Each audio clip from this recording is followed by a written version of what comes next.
Welcome. And we'll start off, of course, with our bracha. Baruch ata Adonai Eloheinu melech haolam, asher kitshanu b'mitzvotav v'tzivanu la'asok b'divrei Torah. And I want to explain that our plan is that on Sundays, we are continuing with that first chapter in Genesis, going through the book of Genesis at this point in order, whereas during the rest of the week, we are focusing on the Sedra of the week, a particular Torah portion that will be read in the synagogue on Saturday. And that's how we've decided how to divide this. So this is a separate series from the one that we're doing the rest of the week, if that's helpful. So let me go ahead and share the screen with you.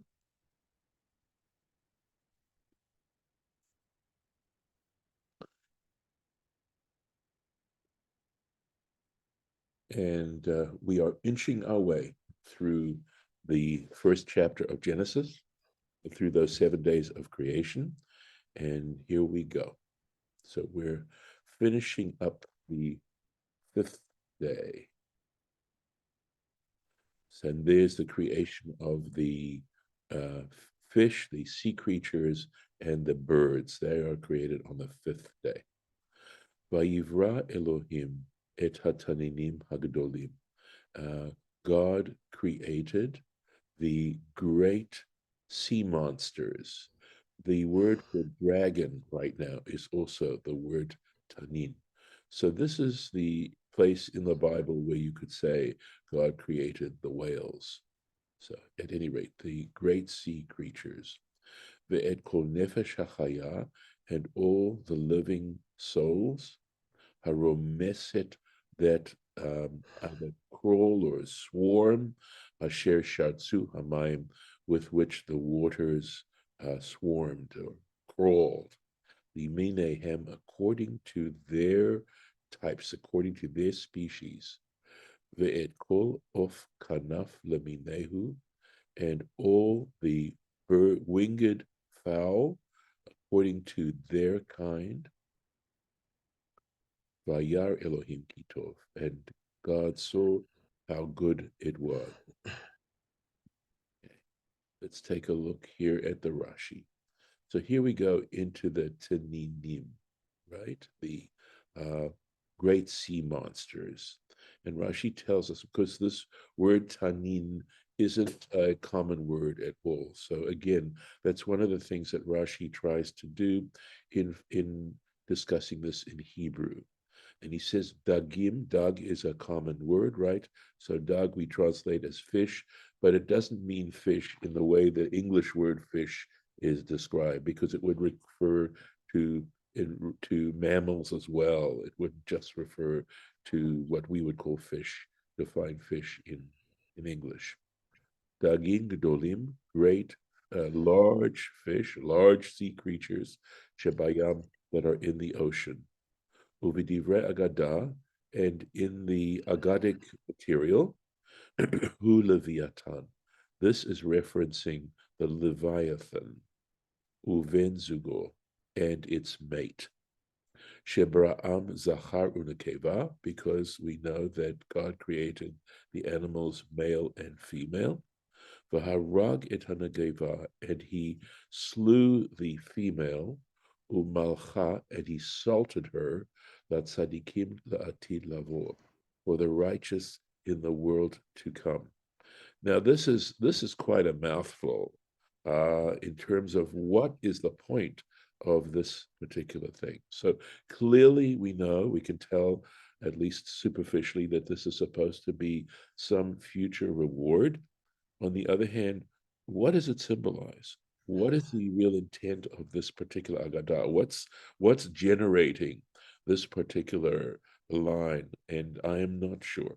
I don't claim to truly understand in depth what this is referring to, whether or not the power, as we'll see in a second. I'll continue the Rashi, and maybe that'll help us a little bit. She'im yifru v'yirbu, because if they were to be fruitful and multiply, that is these taninim, lo yitkayem ha'olam bifnehem, the world would not be able to endure before them. So again, what is the point here? What is that is of this particular Agadah? Because we have to understand this isn't fanciful. There's usually some, spiritual or psychological point that is being made here in terms of this particular story. And are we talking about great power? Clearly, these animals are so powerful that they're capable of destroying the world if they proliferate? Are we talking about power in general, that God is somehow withdrawing some natural level of power so that righteous people can take advantage of it in future time, that in this particular existence that is not going to happen, and that's not a theme that we're unfamiliar with at this particular point. So the Torah is certainly telling us that this is not the world. The world that we live in isn't where it all gets worked out. And sometimes, in fact, this is called the Olam HaSheker. This is called the world of lies. So, Um, yeah, go ahead.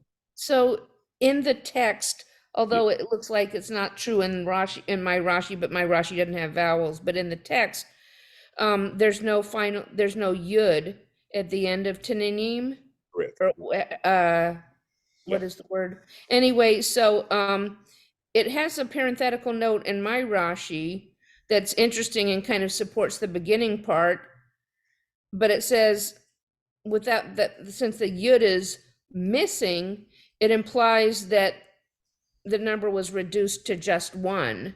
yes, that's And, correct. it can't propagate if there's only one, but it doesn't really, because in the Rashi you read, it talks about, the possibility of propagation with a male and female. But Right. then, but then this note says the yud is missing, so that, could imply that it was just one. That's okay. So here's the thing. If it had originally just been one, and this will explain to you how the Agadah kind of work pieces it out, it would have said hatanin. It would just say tnin. That would be singular. The fact that it's got the mem and that it's pronounced taninim, which is plural, and yet has the yud missing, is what allows us to say that God originally created a male and a female, and then got rid of well, it would have been one or the other, right? Got rid of one of them and just ultimately left one. So, in other words, seeing how the word itself is being formed, that it does start off as that plural, but then has the yud reduced from it, is what gives some support for the Agadah as we described it. So God did create two originally, and I mean that part in some ways I understand, that the Torah is saying what hope God had in creating human beings, that the potential of human beings, and when they act in righteous ways, is amazing and phenomenal. And yet look at how disappointing human behavior turns out to be when they're given the power. And instead of understanding the blessing of power, they go and do things that are destructive. And even the negative parts of us, the parts that are potentially destructive, don't have to be. They can also, competition can be something very healthy. It can generate creativity and effort and energy. It's just that when it's abused and when it's overdone, and then it becomes destructive. And yet, as human beings, we're capable of learning how to work with all the elements that God has given us. And we've mentioned before how, adversity can be something that is actually a necessary part of existence and experience. So, again, I wish I had a better, deeper explanation to give you of this particular Agadah, but for the moment, this is where I'm at in sharing this with you, and hopefully, at least on some level, you find it interesting and worth thinking about. And here we go. He says, this is the point. Here's where Rashi makes this point. He says, Hatane nam kativ, right? He's pointing out the fact that there's no yud, which normally would be part of a plural ending. All right? Nefesh chaya, living soul. And here he says nefesh. So what he's saying is nefesh, a soul, an individual, right? Sheyesh ba chayut, that has life, that has, I believe Safaria translates it as vitality, which sounds pretty good to me, right? So what exactly what does it mean by this? Does it have to do with the fact that these are individualized creatures? Each one is still has its own vitality, has its own level of living. That we do have in our tradition the concept of having an animal soul, nefesh chayut, right? Which is simply the ability to have some vitality. And we're talking about this as opposed to plant life. We know that plant life is also living, but not in the same sense animal life or insect life or any of those kinds of existences. So that's, I think, the distinction that's being made here. Going back into the text, Vayvarech otam Elohim lemor, and God blessed them with these words, saying. So this is the first time we get to this word Vayvarech, the idea of God blessing them and what exactly it means to bless. And so since this is the first time, and there was a certain rabbi scholar who said that the very first time a word is used in the Torah, you want to look carefully at the context of it, because in some ways that defines the meaning of the word. And that's what we're going to see right here, okay? Because what is the blessing? The blessing is kru urvu, be fruitful and multiply, umil'u et hamayim bayamim, and fill up the water that is in the seas. Ha'of Yirev Haaretz, and the fowl will multiply on the earth. So, what's the notion of blessing? And I've said in the past, plenitude.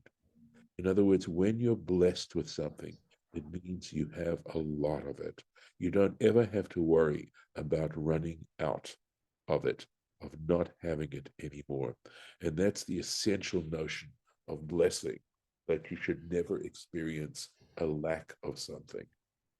So if you're blessed with health, it means you've got a lot of health. You don't have to worry about losing your health.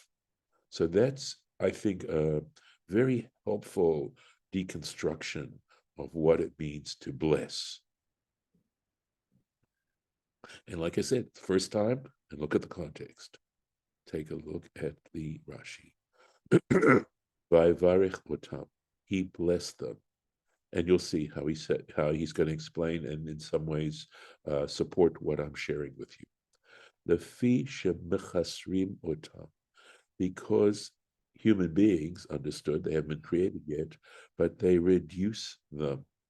Of course, we also know that at not necessarily at this point, but at some point, animals also hunt other animals. So they will be reduced. They are reduced.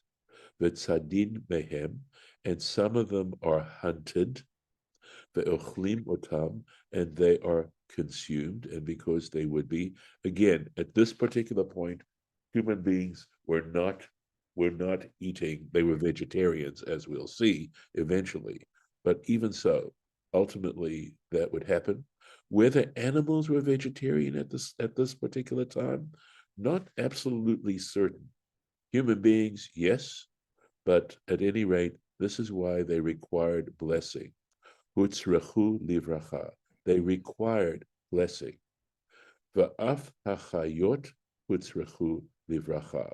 And Rashi goes on to say that even the land creatures which haven't been created yet would have required a blessing. Ella, however, there's a however. So they don't, apparently, God is not going to say that they are blessed specifically. We'll have to see. Ela mipnei hanachash, but on account of the serpent, she'atid liklala, that in the future would require being cursed. So the opposite of a bracha is a klala.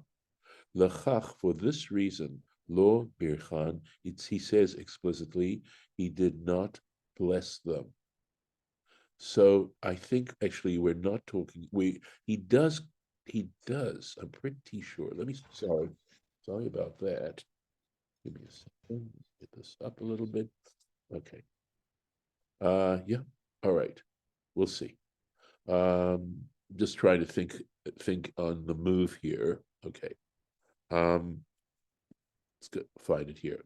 Lachach lo birkan or barchan. For this reason, he did not bless them. Shelo yehehu bichlal, so that the serpent it would not be included in this blessing as well. So interesting, right? I mean, certainly some more food for thought there, but at any rate, that's something to chew on and to think about.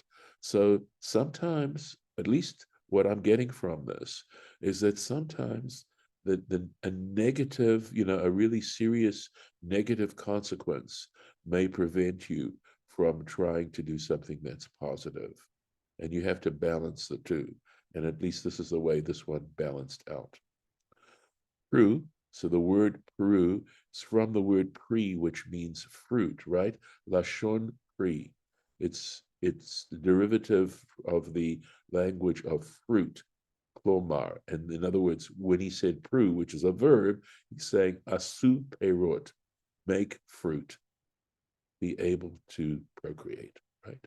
Urvu, Imlo amar ela pru. Had God only stated pru, be fruitful, haya echad molid echad, it would have been then only possibly, for one to procreate one, to give birth to one, velo yoter, and no more. Uva urvu, and so this word ruvu shows up, she'echad molid harbe, that one is capable of giving birth to many. The idea of that. Excuse me, one moment, sorry.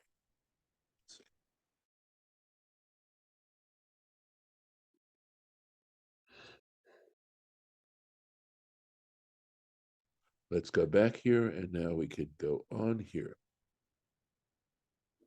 Okay. Vahi erev, vahi voker, yom chamishi. There was evening came, and then morning, and this was a fifth day. Onwards. So now we're on to the sixth day. Vayomer Elohim, God said, Totzei haaretz nefesh chaya lemina. Let the earth bring forth living creatures according to their kind, according to their species. Behema, cattle, the remes, and creeping creatures, the chaito eretz, and the wild animals, lemina, according to its kind, according to her kind. Vahichein, and so it was. Totzei haaretz. So this is interesting, right? Hamotzi lechem min haaretz, right? Let the earth bring forth. Hu shepirashti. This expression is referencing what I already explained. This is Rashi speaking, right? Shehakol nivra miyom rishon.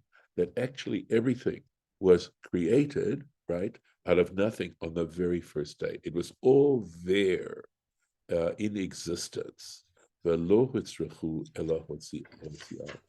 this process of 6 days was a bringing forth of these things, of coming there.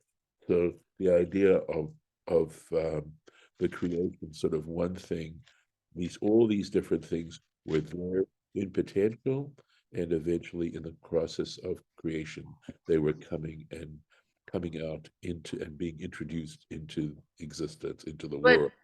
Yeah, go ahead. but it says min haaretz. Yes, right. But wasn't the Oretz part of creation?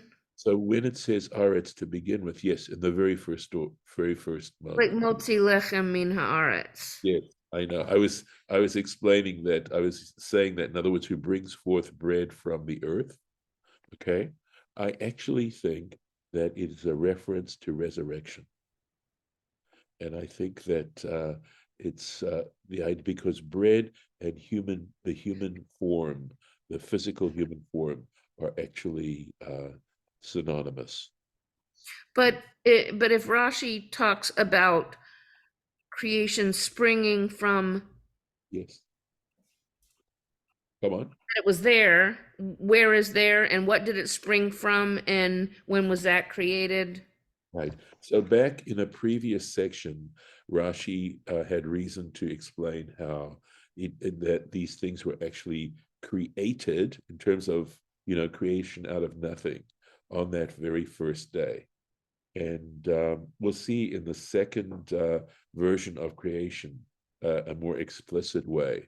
So you could say that that since we're talking about physical creation right now, that the physical level of existence was there at the very beginning, and that it was simply a process by which all these things came actually into existence in their Could present. it be more like forming or manipulating Well, here the things that are all there and just kind of, grouping and I making think, sure, like the waters and everything else.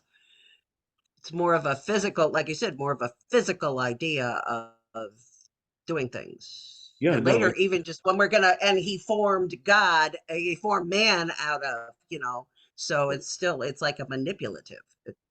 yeah, I mean, I think the idea is that all physical creation sort of originates at one point, right? That the moment that God decided to create a physical universe, that all these things were potentially there right from the very beginning. And that from that very first moment, there isn't anything that's created out of nothing. At this point, everything derives from that original physical level of existence there. Mm.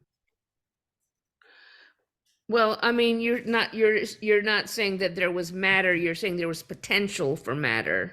Well, I think that there really was, maybe it's more technical or in a different kind of context.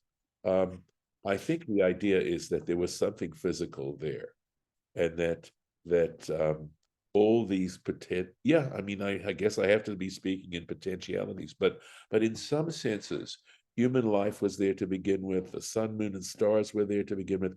Um, I think that in some ways, there's an attempt here for us to see ourselves as part of, as sort of a homogeneous part of the universe, and then to try and understand our specific roles in this universal way of looking at existence. And I think that's part of what's going on here. And that in believing in one divine creator, it's part of believing when we say Adonai Echad, that God is one, to understand the unity of creation. And at this point, of course, human beings are not unified in their service to the ultimate creator. But the idea of our relationship to God being in this particular way, starting to understand our relationship to the divine by seeing ourselves as part of what was originally a homogeneous level of existence, which is the physical level.